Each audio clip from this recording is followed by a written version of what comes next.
Hi, Lisa and Christopher. This one is for you. The reason why I'm starting out this way, it's a big shift in the way I was doing things. And that is that now I'm going to talk about the process of thinking big.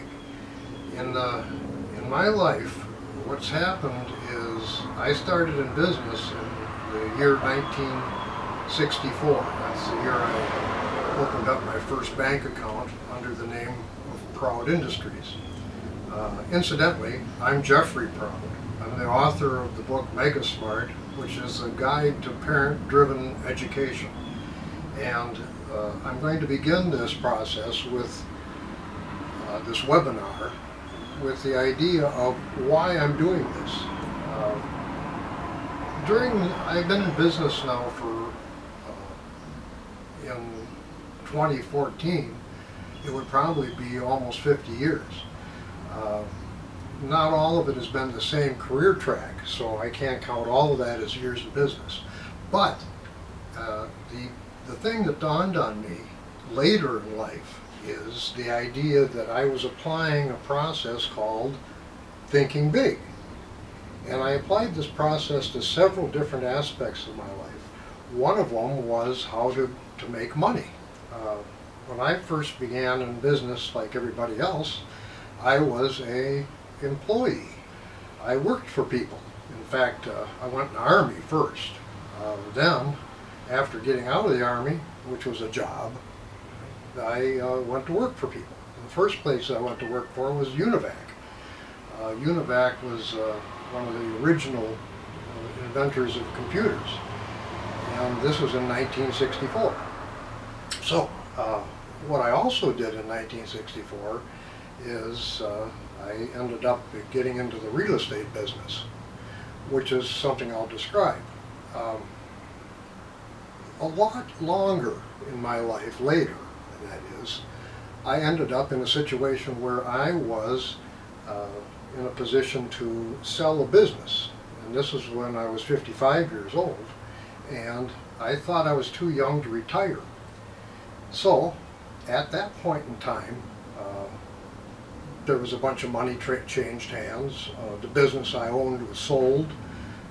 I owned it with a couple of other partners, and so we all walked away with a pocket of cash. But we signed about 2 inches thick of papers saying that we wouldn't compete anymore. Well, so what do? You know, well, originally I was a little bit happy with the idea that I was retired. That lasted for maybe a month or two, and then I got tired of just sitting around being retired. So I decided that one of the things I should probably do was go and teach. I had always had a desire to teach. I like children, so I thought, well, I'll go ahead and do that. So I applied to and got a job as a teaching assistant at a small school. And they made me in charge of some children in the special ed department, which needed some special training. All right. Then what happened to me is I started applying this process of thinking big to the teaching of children. And here's where my life really got interesting. That's when I wrote the book, Mega Smart. And I'm going to describe to you some of the things that I did to do that. But one of the first things I want to describe to you is the fact that I use this process of thinking big.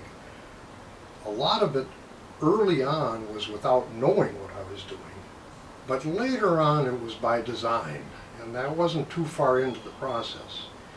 I found out that just by thinking correctly, you could make a lot of money. I made probably $10 million in my lifetime. Had I been well trained, well educated, and well mentored, I probably could have made a lot more than that. In fact, I actually lost about $8 million of that, and I only ended up with a couple of left. But, you know, that's a pretty good success. All right, and even in the losing of money, there's lessons to be learned. And that is also important. So, by virtue of learning from that aspect of things, you can you can steer yourselves in a direction of not losing money by virtue of hearing somebody else's experiences with it. Anyhow, to make a long story short, this whole webinar that I'm going to be bringing you is about the process of thinking big. One of the aspects of thinking big is how to grow personal wealth. Now, I realize that personal wealth isn't always a success.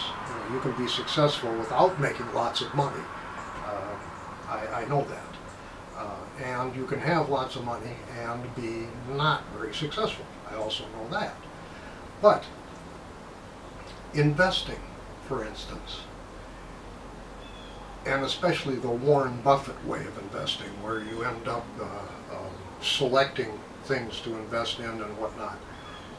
In today's world, it's not the same as Warren Buffett's world of 40 years ago, where you're starting to invest in companies like he did. He selected well-established companies that had good rates of return, that had solid growth potential, and well-received products. Some of those companies are things like Coca-Cola.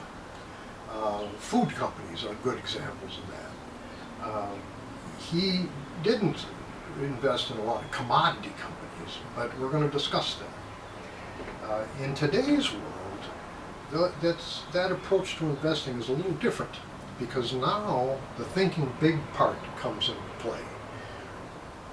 In the early days of investing, back, I would say 40, 50 years ago, and that isn't so early, but at least in that time frame, 5 decades ago, the investment market was restricted to people who had high levels of investment, because they had to have brokers, they had to have lots of things that we don't need now. Now people can do things independently. You can invest in things independently.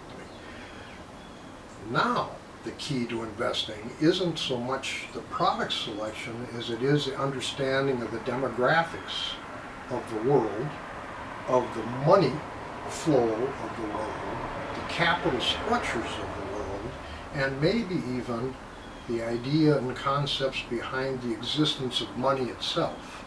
Now that is thinking big.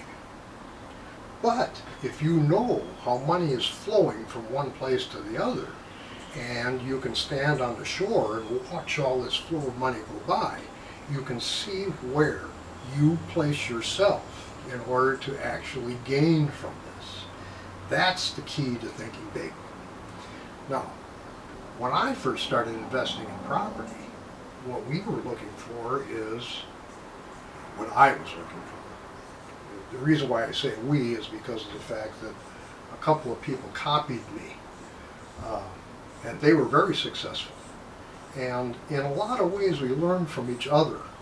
Some of the people kind of copied me because they said, ooh, that's cool, he did that, that really knocked me over. So they went and did that. But then I discovered that they were doing something a little different than what I was doing, and it had advantages. So we'll talk about this. The key to investing in property, when I started out, was cash flow. We dealt in cash flow. We were also dealing in apartment buildings. So I'm going to end this right here, because I want this tape to be the forerunner of the seminar that we're going to be presenting personally and live, so that you can be invited to that. At that seminar, I will go over these things like I'm doing in this webinar, only in much greater detail and personally, so that we have an interaction between you and I about how to apply these principles towards accumulating wealth for yourself, success for yourself, and a personal satisfaction for yourself. So, for now, Goodbye.